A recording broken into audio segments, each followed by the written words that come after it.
بسم اللہ الرحمن الرحیم۔ ڈسکور اوریجنل کے معزز ناظرین، السلام علیکم۔ اب کس نمبر 774 ملاحظہ فرمائیں۔ دلاور سے عداوت کا سبب بتانے کے لیے تمہیں ایک ایسی کہانی سنائی جو بہت زیادہ قابل یقین لگتی تھی، کیونکہ اس میں سارے حوالے معتبر تھے، مگر کیا ابھی تک کسی حوالے کی تصدیق کی تم نے؟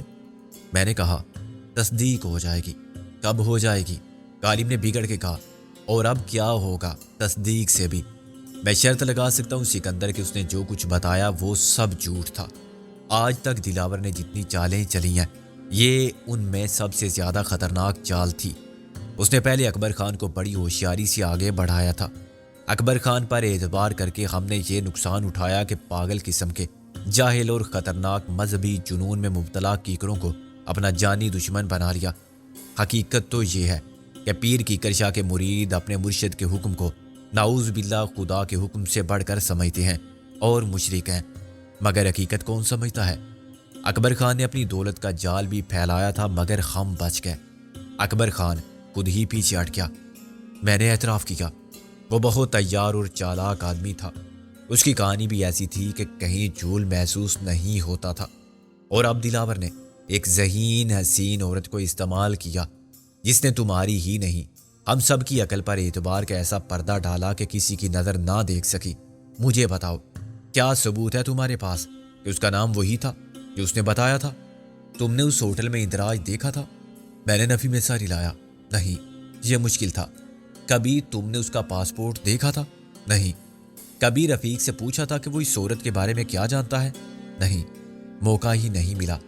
ان سے معلوم کیا تھا جو کرائے کی گاڑی بھیجتے تھے؟ نہیں۔ میں نے خود کو پرلے درجے کا احمق محسوس کیا۔ ایک آخری بات، کیا شیلی نے تمہارے سامنے لندن کے شیخ صاحب سے بات کی تھی؟ نہیں، اس نے باہر جا کے فون کیا تھا۔ تمہارے پاس فون نمبر یا پتہ ہے شیخ صاحب کا؟ ہم ابھی معلوم کر لیتے ہیں۔ میں نے افسوس سے سر ہلایا۔ ان کا تو نہیں، لیکن جس ہاسپٹل میں وہ کام کرتی تھی وہ سب جھوٹ ہوگا دوست، مجھ سے لکھوا لو۔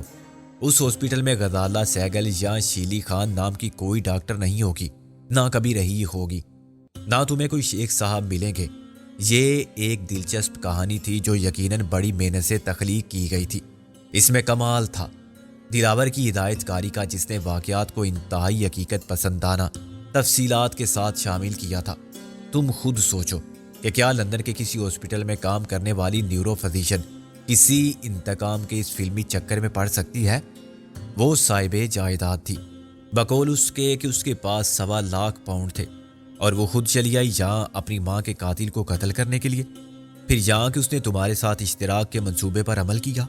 اس نے بڑی خوبصورتی کے ساتھ، میرا مطلب ہے حسن و شباب کی خوبصورتی سے، تمہیں اعتماد میں لے لیا۔ تم نے مزاحمت ضرور کی، لیکن اس کے بعد رابعہ کی معمولی سی بدگمانی نے تمہیں اس سے بدظن کر دیا، اور شیلی نے غلط فہمی کو ہوا دے کر پورا فائدہ اٹھایا۔ سوچو، تم اس کے ساتھ کہاں نہیں گئے؟ تم نے کیا نہیں کیا؟ اسی شہر میں کتنے گواہ پیدا کر لیے تم نے؟ ہوٹل میں رینٹ کار والے، وہ پولیس انسپیکٹر جو شیلی کی دھمکی سے ڈر کے چلا گیا تھا۔ اس وقت تم رفیق کی لاش ٹیکی میں ڈالے پھر رہے تھے۔ تم یقین سے نہیں کہہ سکتے کہ وہ لاش وہیں چھوڑ کے جانے والے دلاور اینڈ کمپنی کے لوگ نہیں تھے، اور یہ بات شیلی کو معلوم نہیں تھی۔ اس نے پوری طرح تمہیں اس جرم میں ملوث کر لیا۔ میں نے اپنے دفاع کی کمزور سی کوشش کی۔ یار، وہ ہمارے تعاقب میں آئے تھے، ہم نے گاڑی گیراج میں چھپا دی تھی، ورنہ سکندر، میں نہیں مان سکتا کہ کسی کو گیراج میں کھڑی ہوئی گاڑی نظر نہ آئے۔ وہ شکاری کیا جو سارا جنگل چھان مارے اور اسے گھاس پھونس میں کھڑا ہوا ہاتھی نظر نہ آئے؟ انہوں نے ڈرامہ کیا تھا تلاش کا، ورنہ تم چیونٹی بن کے بل میں گھس جاتے تب بھی وہ تمہارا سراغ لگا کے تمہیں برآمد کر لیتے۔ یہ بھی ڈرامہ تھا، اور جو گزشتہ رات ہوا وہ بھی۔ کسی استاد پیڈرو نے تمہارا پیچھا کیا ہوتا تو تم اتنی آسانی سے بچ کے نکل نہ آتے۔ یہ تو معلوم ہو جائے گا اگر وہ زخمی حالت میں ملا۔ ہاں، بالکل معلوم ہو جائے گا، غالب نے پورے یقین کے ساتھ کہا۔ ہم اس وقت تک مال روڈ کا کچھ حصہ پیدل طے کر چکے تھے۔ میرا ذہن خالی تھا، تصور کے پردے پر بہت سی پرچھائیاں تھیں۔ یہ سب شیلی کے ساتھ گزرے ہوئے وقت کی متحرک تصویریں تھیں۔ وہ شب بڑی دغا باز تھی جس نے مجھے اور شیلی کو رفاقت کا فریب دیا تھا۔ وہ میرے گھر میں میرے ساتھ تھی، نقوی صاحب کے گھر میں ساتھ تھی، وقار یوسف کے گھر میں ساتھ تھی، اگر وہ ڈرامہ تھا تو تعاقب کے اس کھیل میں بھی وہ میرے ساتھ تھی۔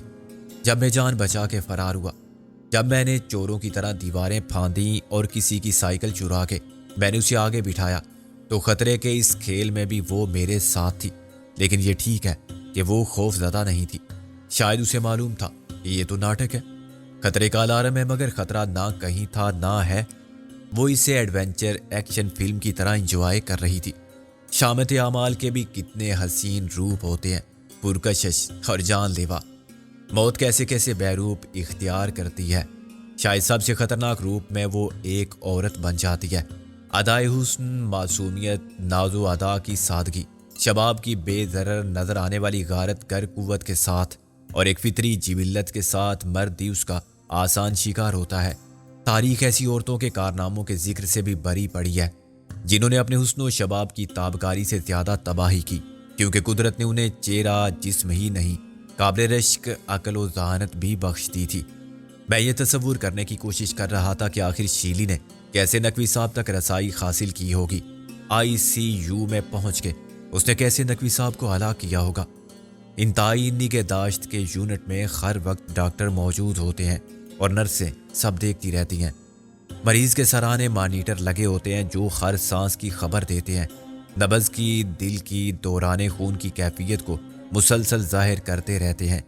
آکسیجن کے ماسک اور اسٹینڈ میں الٹی لٹکی ہوئی خون یا گلوکوز کی تھیلیاں براہ راست رگوں سے منسلک نظر آتی ہیں۔ انہی میں دوا بھی شامل کی جا سکتی ہے اور زہر بھی ڈالا جا سکتا ہے، لیکن یہ اس وقت تک ممکن نہیں تھا جب تک ہاسپٹل کا عملہ غافل نہ ہو یا عمدن چشم پوشی نہ کرے، جو بعیدت امکان تھا۔ پھر کیا نقوی صاحب کو راستے سے ہٹانے والوں نے یہ بندوبست بھی کر لیا تھا کہ پہلی کوشش کی ناکامی کی صورت میں دوسری کوشش کو کامیاب کرانے کی ذمہ داری کس کی ہوگی؟ کیا شیلی کے پاس پہلے سے کوئی قاتل زہر موجود تھا یا زہر اسے ہاسپٹل میں فراہم کیا گیا تھا؟ اگر وہ کامیاب ہو گئی تھی تو پھر اسے جان دینے کی کیا ضرورت تھی؟ ناکامی کی سزا کا خوف اسے خودکشی پر مجبور کر سکتا تھا، مگر کامیابی کے بعد شیلی نے ایسا کیوں کیا؟ میں چلتے چلتے سوچتا گیا، شاید یہ خودکشی نہیں تھی، شیلی کو بھی قتل کیا گیا ہوگا۔ اس کے سپرد جو کام کیے گئے تھے وہ پورے ہو گئے تھے، اسے جو معاوضہ ادا کیا گیا ہوگا وہ یقیناً بہت بڑا ہوگا، مگر اس کی ایک قسط ابھی بھی باقی ہوگی۔ اس بقیہ معاوضے کا نام موت تھا، اور یہ بات شاید شیلی کے وہم و گماں میں بھی نہیں ہوگی کہ وہ اس کے مقابلے میں کہیں زیادہ سفاک اور عیار ہے، جو اس کی ذہانت اور اس کے حسن و شباب کے اسلحے کو استعمال کرنے کے لیے دولت کے انبار اٹھا لائے ہیں۔ حالۂ قتل کتنا ہی قیمتی اور خوبصورت کیوں نہ ہو، جب اس کے استعمال کا مقصد حاصل ہو جاتا ہے تو پھر اسے غائب کر دیا جاتا ہے۔ میرا تصور ناکام تھا۔ میں ہنستی کھیلتی خوبصورت معصوم اور پورے اعتماد شیلی کو ایک قاتل اور پھر مقتول کی حیثیت سے دیکھنے میں ناکام تھا۔ یہ تسلیم کرنے میں ناکام تھا کہ وہ دلاور اینڈ کمپنی کی اعلی کار تھی، اور اس نے جو کچھ مجھے بتایا تھا وہ جھوٹ کے سوا کچھ نہ تھا۔ کچھ جھوٹ حقیقت کے کتنے قریب ہوتے ہیں اور کچھ سچ بالکل کھوکھلے۔ میں حالات و واقعات کے اسباب کا اور نتائج کا تجزیہ کرنے میں ناکام تھا، اور یہ سمجھنے میں ناکام تھا آخر شیلی کے وجود اور عدم کے پیچھے اصل مقاصد کا تعین کس نے کیا تھا؟ کیا اسے تقدیر کا نام دیا جائے گا؟ اگر مجھے ہدف بنا کر شیلی کو تیر کی طرح جلانے والے شکاری تھے تو ان کے ہاتھوں میں کمان کس نے دی تھی؟ اگر نقوی صاحب پہلی کوشش ہی میں اللہ کو پیارے ہو جاتے تو شیلی کیا کرتی؟ اگر اس نے رفیق کے قتل میں مجھے ملوث کر دیا تھا، اگر غالب کے لگائے ہوئے سارے الزامات ٹھیک تھے تو پھر میں کیوں بچ گیا تھا اور شیلی کیوں ماری گئی تھی؟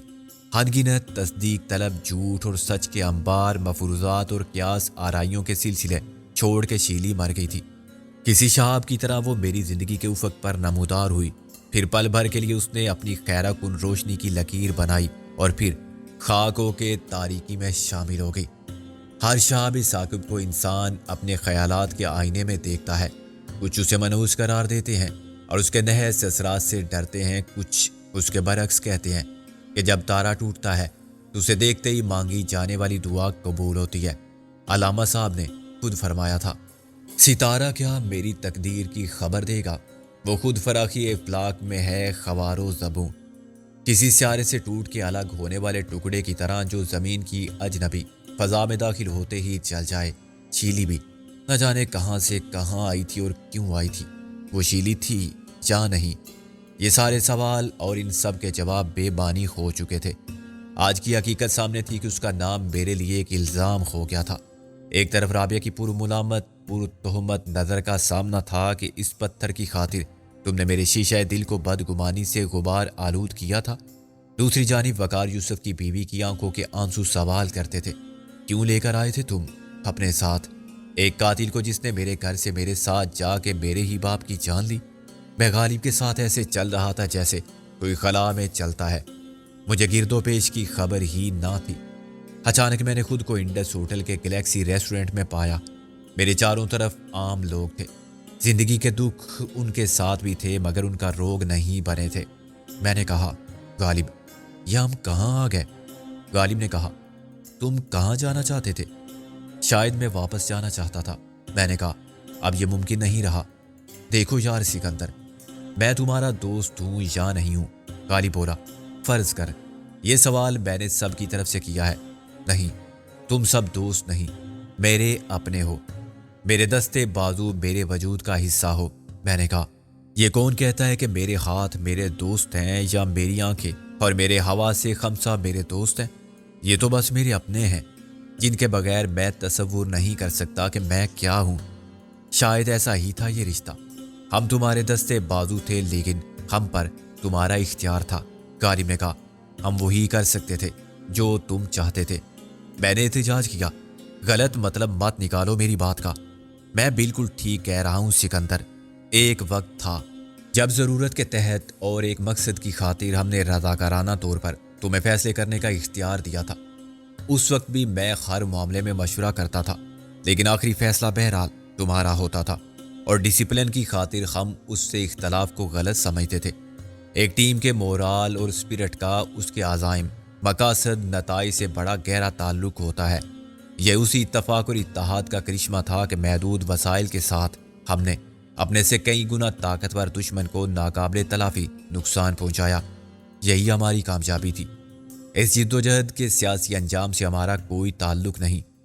غالب نے ایک لمحے توقف کیا اور پھر اپنی بات کا اثر دیکھتے ہوئے بات جاری رکھی۔ آج صورتحال قطعی مختلف ہے۔ جنگ میں ملکی قانون کی خلاف ورزی کوئی اہمیت نہیں رکھتی۔ آپ دشمن کے جتنے آدمی چاہیں مار دیں، ان میں بے گناہی کیوں نہ ہوں، لیکن آپ کے خلاف ضابطۂ فوجداری کی کسی دفعہ کے تحت قتل عمدن غیر ارادی قتل یا نیت قتل کا کوئی مقدمہ نہیں بنتا۔ نہ دشمن کی ملکیت کو تباہ کرنے پر دیوانی مقدمہ درج ہوتا ہے۔ دشمن تو دشمن، اپنی زمین پر محاذ جنگ ہو تو اپنے ہی گھر کھیت کھلیان برباد ہوتے ہیں اور بمباری سے اپنے شہر بھی مارے جاتے ہیں۔ زمانے امن کی بات کچھ اور ہے۔ کیا میں یہ بات نہیں سمجھتا؟ سمجھتے ہو تو اس پر عمل کیوں نہیں کرتے؟ غالب نے کہا، جب تم پاکستان میں نہیں تھے تو اس ملک کے قانون کی دسترس سے باہر تھے۔ قانون آج بھی وہی ہے اور تمہارے خلاف الزامات کی فہرست طویل سے طویل ہو چکی ہے۔ اول تو قانون میں ایسی کوئی گنجائش نہیں کہ تمہارے شاندار مجاہدانہ کارناموں، تمہاری حب الوطنی اور جذبہ قومیت کے عظیم مظاہرے پر تمہارے خلاف مجرمانہ الزامات ختم کر دیے جائیں۔ دوسرے یہ کہ ایسی گنجائش ہوتی تب بھی ہم یہ کیسے ثابت کرتے کہ ہم نے کیا کارہائے نمایاں سر انجام دیے؟ وطن کے دشمنوں اور غداروں کی سازش کو کب کہاں کیسے ناکام بنا دیا؟ گواہ ثبوت اور شہادت کے بغیر کوئی دعویٰ سند نہیں رکھتا۔ میں نے کب کہا تھا کہ مجھے ایک عظیم مجاہد تسلیم کریں، مجھے کسی اعزاز سے نوازیں؟ جب دشمن کا سامنا ہو تو ملک کا ہر شہری مجاہد بن جاتا ہے، اور وہ کسی بھی حیثیت میں جہاد کرے تو وہ اپنا قومی فریضہ انجام دیتا ہے۔ ہم پر محب وطن ہونا ایک فرض ہے اور وطن کی خاطر جان دینا بھی اس فرض کا حصہ ہے۔ ہر پاکستانی سن 65 کی جنگ میں فوج کے ساتھ لڑ رہا تھا اور اس جنگ میں بھی صورتحال مختلف نہ تھی۔ جہاد میں وہ بوڑھا بھی شریک ہوتا ہے جو بستر مرگ پر معذوری کی حالت میں دل سے دعا کرتا ہے، اور وہ بچہ بھی جو بلیک آؤٹ کے وقت لائٹ کا سوئچ آف کرتا ہے۔ مجھے اس لیکچر کی ضرورت نہیں، میں نے برہمی سے کہا۔ سکندر، یہ لیکچر نہیں ہے، میری کوشش ہے کہ تم بدلے ہوئے حالات میں اپنے طرز عمل کو بدل دو۔ غالب نے میرے ہاتھ پر تھپکی دی۔ جنگ ختم ہو گئی مگر ہمارے آپس کے تعلقات کی نوعیت جو پہلے تھی وہ آج بھی ہے۔ ہم آج بھی MRS کے رکن ہیں اور جذباتی طور پر ایک دوسرے سے اسی طرح وابستہ ہیں جیسے ایک جسم کے اعضاء۔ جسم کے وجود کا انحصار تمام اعضاء کی مضبوط کارکردگی پر ہے۔ آدمی کا ایک ہاتھ پیچ کو کس رہا اور دوسرا کھولنے لگے، ایک ہاتھ وزن اٹھائے لیکن دوسرا ساتھ نہ دے، ایک ہاتھ مشرق کی طرف بڑھے اور دوسرا مغرب کی جانب بڑھے، تو کیا یہ ہو سکتا ہے؟ تم سمجھتے ہو میں ایسا کر رہا ہوں؟ صرف میں نہیں، ہم سب سمجھتے ہیں کہ تم اپنی مرضی سے منمانی کرتے رہے ہو اور تم نے ابھی تک بدلے ہوئے حالات کے مطابق نئی حکمت عملی اپنانے کے لیے کسی سے اشتراک نہیں کیا ہے۔ خدا کے لیے سمجھو سکندر، رابعہ نے بھی غلط نہیں کہا تھا، یہی بات وہ بھی سمجھانا چاہتی تھی، لیکن تم نے جو رویہ اس نے میرے ساتھ اختیار کیا، کیا وہ ٹھیک تھا؟ میں بھڑک اٹھا۔ اس نے میری جتنی بے عزتی کی تھی اس کا کوئی جواز تھا؟ سنو، آرام سے سنو۔ غالب نے ادھر ادھر دیکھا۔ چلانے کی ضرورت نہیں ہے، یہاں دوسرے لوگ بھی بیٹھے ہوئے ہیں۔ اگر محسن ہوتا تو یہ ناخوشگوار فریضہ وہ ادا کرتا، یا ہم ہی کرتے۔ ویسے تو اکرام، شیخ، نازو، رابعہ اور گل کا بھی تم پر اتنا ہی حق ہے، مگر میں یہ مناسب نہیں سمجھتا کہ تم کسی ٹربیونل یا فل بینچ کے سامنے الزامات کا سامنا کرو۔ میرے اور تمہارے درمیان براہ راست گفتگو یقیناً بہتر ہے۔ تم بھی دل کھول کے کہو، میں بھی لگی لپٹی نہیں رکھوں گا۔ اختلافات کا مطلب مت یہ نکالو کہ ہماری دوستی کے جذبات بدل گئے ہیں۔ اختلافات کا مقصد ہے مشترکہ مسائل کا صحیح حل تلاش کرنا، خواہ مسائل تمہارے ہوں یا میرے، اس سے کوئی فرق نہیں پڑتا۔ ہم ایک دوسرے کے نقطۂ نظر کو سمجھنے کے بعد مشورے سے بگڑے کام سنوار سکتے ہیں اور مزید خرابی کے امکانات ختم کر سکتے ہیں۔ مجھے صاف نظر آ رہا ہے کہ اب معاملات کو التوا میں رکھنے کا کوئی جواز نہیں رہا، کیونکہ وقت کی عطا کردہ مہلت ختم ہو رہی ہے۔ اس بار تم پکڑے گئے تو دنیا کی کوئی طاقت تمہیں نہیں چھڑا سکے گی۔ ہم سب اتنے بے بس اور مجبور ہو جائیں گے کہ ہم تمہاری کوئی مدد نہیں کر سکیں گے۔ تمہارے خلاف تمام سابقہ الزامات ختم نہیں ہوئے تھے۔ جو شخص اسے ختم کرا سکتا تھا اسے ختم کرا دیا گیا ہے، اور ختم کرانے والے وہی شکاری ہیں جو ہم سب کے پیچھے لگے ہوئے ہیں۔ یہ کام انہوں نے ایسے کیا ہے کہ نقوی صاحب کا قتل بھی تمہارے فرد جرم میں شامل ہو جائے، اور معاف کرنا، جتنا ذہین و فتین ہونے کا ثبوت یہ شکاری دے رہے ہیں، اتنا ہی تم اپنے آپ کو آسان شکار ثابت کر رہے ہو۔ مجھے یقین ہے کہ تم گرفتار ہو گئے تو تمہاری ضمانت پر رہائی بھی ناممکن ہوگی۔ تم پہلے ہی مفرور مجرم قرار دیے جا چکے ہو، اور تمہاری زندہ یا مردہ گرفتاری پر انعام بھی ہے۔ یہ معاملہ اب تک دبا ہوا تھا، لیکن اب پورے زور و شور سے اٹھایا جائے گا۔ تمہاری وجہ سے ہم سب کی پوزیشن غیر محفوظ ہو گئی ہے۔ جو تمہارے دوست ہیں، مجھے اس بات سے دلی رنج ہوا۔ ایسا ہے تو مجھ سے لا تعلقی کا اعلان کر دو، چھوڑ دو مجھے۔ بے وقوفی کی بات مت کرو، غالب نے کہا۔ اس اعلان سے کون سا فرق پڑ جائے گا؟ ایک مجرم اور قاتل کے ساتھی اور مددگار تو یہی کہتے ہیں کہ انہوں نے کسی جرم میں ساتھ نہیں دیا۔ ڈاکوؤں کے کسی گروہ میں شامل ہو کے وارداتیں کرنے والا کسی دن اخبار میں یہ اعلان شائع کرا دے کہ اب اس کا گروہ اس سے کوئی تعلق نہیں رکھتا، تو اس کے ماضی کے جرائم ختم نہیں ہو جاتے۔ قانون میں تو یہ کوئی چیز نہیں، یہ صرف خدا قبول کر سکتا ہے، بشرطے کہ کوئی سچے دل سے تائب ہو۔ کوئی مجرم عدالت میں حلف اٹھا کر کہے کہ آئندہ کے لیے میری توبہ، تو عدالت یہ نہیں کہہ سکتی کہ جاؤ معاف کیا، اب شرافت سے رہنا۔ آئندہ کی آئندہ دیکھی جائے گی، پہلے جو کیا تھا اس کا حساب پہلے ہوگا۔ ساری دنیا کے قانون میں ایسا ہی ہے۔ پھر کیا سوچا ہے تم سب نے؟ میرے ساتھ جیل جاؤ گے؟ میں نے تن سے کہا، یا تمہیں بچانے کے لیے میں اپنی گرفتاری پیش کروں؟ قانونی مسائل پر قانونی ماہر کی رائے مستند سمجھی جا سکتی ہے۔ اس نے اتفاق سے ہمیں بیک وقت دو ماہرین کی خدمات حاصل ہیں، مس رابعہ قاری ایڈوکیٹ ہائی کورٹ اور عبد الودود منظر ہائی کورٹ و سپریم کورٹ۔ بات ان کی موجودگی میں ہوگی۔ اس وقت تک نقوی صاحب کے قتل کی رپورٹ بھی مل جائے گی اور صورتحال واضح ہو جائے گی۔ رابعہ اور منظر کی پوزیشن محفوظ ہے، پولیس ان پر ہاتھ نہیں ڈال سکتی۔ محسن اور گل یہاں ہوتے تو ضرور پکڑے جاتے۔ میں نے انہیں بتا دیا ہے کہ وہ ادھر کا رخ بھی نہ کریں، بلکہ بہتر ہوگا کہ فوزیہ کا گھر بھی چھوڑ دیں، اس سے کوئی رابطہ نہ رکھیں۔ ان سے کب بات ہوئی تھی؟ کل۔ نقوی صاحب کی موت سے پہلے ہی مجھے اندازہ ہو رہا تھا کہ حالات کس سمت میں جا رہے ہیں، غالب نے کہا۔ تمہاری اپنی پوزیشن کیا ہے؟ زیادہ اچھی نہیں ہے، لیکن میں نے اپنا بندوبست کر لیا ہے۔ مجھے کراچی کے ایک بہت بڑے روزنامے کا بیورو چیف بننے کی پیشکش ہوئی تھی، میں اسے قبول کر رہا ہوں۔ لاہور آفس کے بیورو چیف کی حیثیت سے میری تقرری اس وقت بڑی کارآمد ثابت ہوگی۔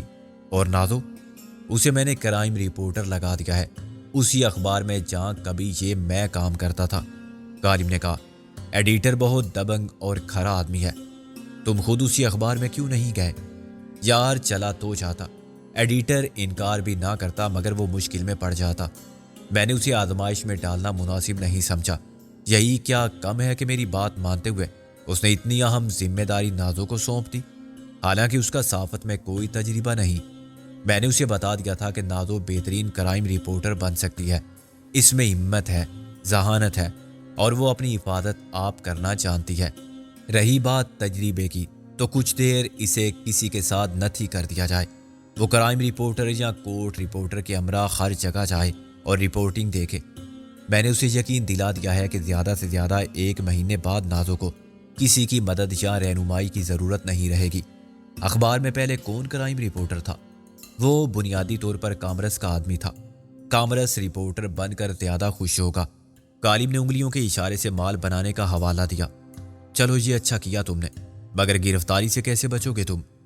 اول تو پولیس سنجیدگی سے کوشش نہیں کرے گی، وہ ایسے بندے پر ہاتھ نہیں ڈالتے جو بعد میں ان پر ہاتھ ڈالے اور مجھے پکڑنے کے بعد پریشانی اٹھا کے چھوڑنا پڑے۔ صحافی چھوٹا ہو یا بڑا ہو، صحافی برادری کا اتحاد اس کی سب سے بڑی طاقت ہوتا ہے۔ پشاور سے کراچی تک سارے اخبار والے ایک آواز ہو کر چلانے لگتے ہیں کہ حکومت آزاد صحافت کا گلا گھونٹ رہی ہے، آزادی اظہار کا قتل عام کر رہی ہے۔ خدا نخواستہ پولیس نے کسی اوپر والے کے دباؤ میں یہ سوچا کہ ہمیں شامل تفتیش کیا جائے تو اس کی خبر بھی ہمیں پہلے مل جائے گی۔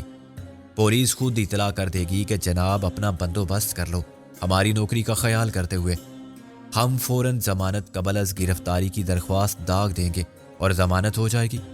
سب سے اہم نکتہ جو تمہاری عقل شریف کو قبول کر لینا چاہیے یہ کہ جب تک ہم تمہارے ساتھی ہیں ہم تمہاری مدد نہیں کر سکتے۔ یہ کیا بات ہوئی؟ مدد کیا غیر کرتے ہیں؟ ہاں، قانونی معاملات میں ایسا ہی ہوتا ہے۔ پہلے تو ہم عملاً ثابت کریں گے کہ ہمارا سکندر بخت کے جرائم سے کوئی تعلق نہ تھا اور نہ ہے۔ دوستی ایک الگ چیز ہے۔ ہم نہ مجرم کے ساتھ رہتے ہیں، نہ اسے چھپا کر انصاف کی راہ میں رخنہ اندازی کرتے ہیں اور نہ حقائق چھپا کر مجرمانہ حوصلہ افزائی۔ اس اظہار لا تعلقی کے بعد ہم تمہارے لیے جو بھی کریں گے اصول انصاف کے نام پر کریں گے۔ ایک ساتھ وکیل برادری اور صحافی برادری انصاف کے خلاف تحریک شروع کر دے گی اور نعرہ ایک ہی ہوگا، سکندر بخت کو سیاسی عداوت اور ذاتی انتقام سے بچایا جائے۔ میری اعصابی کشیدگی اب بہت کم ہو گئی تھی، اور یہ تحریک چلائے گا کون؟ ظاہر ہے ہم اور ہمارے خم نوا دوست۔ بیشتر صحافی اور وکیل جانتے ہیں کہ تمہارے خلاف سب کارروائی چودھری دلاور، سابق SSP سراج اور سابق حکومت کے چند کرپٹ بیوروکریٹ نے شروع کی تھی۔ ہم اسباب و عوامل کی تشہیر کریں گے اور دلاور اپنے سیاسی پلیٹ فارم یا اپنی دولت کی طاقت سے ہماری آواز کو دبانے میں ناکام رہے گا۔ اسے تو اپنی فکر پڑ جائے گی کہ سکندر کی دشمنی غالب سے دشمنی بن گئی ہے اور غالب سے دشمنی صحافت سے جنگ۔ سیاست کے میدان کا سوار صحافت کو نظر انداز کرے تو اپنے زور میں چلتے ہی منہ کے بل گر پڑتا ہے۔ وکیل ناانصافی کے راستے کی دیوار بنتے ہیں تو صحافی سیاست میں بدعنوانی کا سد باب کرتے ہیں۔ ان دو طاقتوں کی عدم موجودگی میں انار کی پھیل جاتی ہے، لاقانونیت اور بدماشی حاوی آ جاتی ہے۔ آئی بات سمجھ میں؟ بالکل آ گئی، آگے بولو، میں نے ہنس کے کہا۔ آگے آتی ہے اصل بات جس کی یہ تمہید تھی۔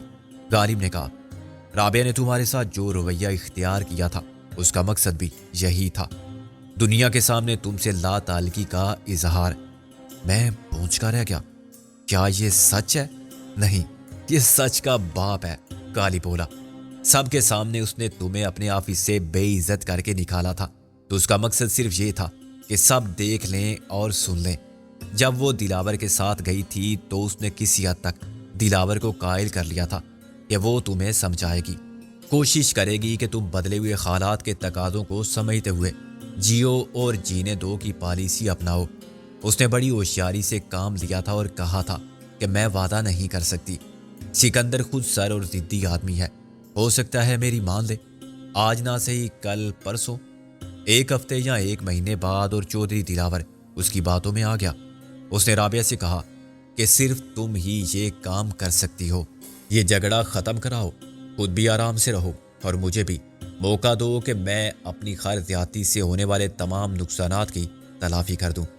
اس نے رابعہ پر زور دیا کہ وہ اپنی محبت کا دباؤ ڈال سکتی ہے اور سکندر کی سب سے بڑی کمزوری بن کے اسے کمزور کر سکتی ہے۔ یہ رابعہ سے کہا تھا اس نے؟ ہاں، بات یہی تھی، الفاظ گول تھے۔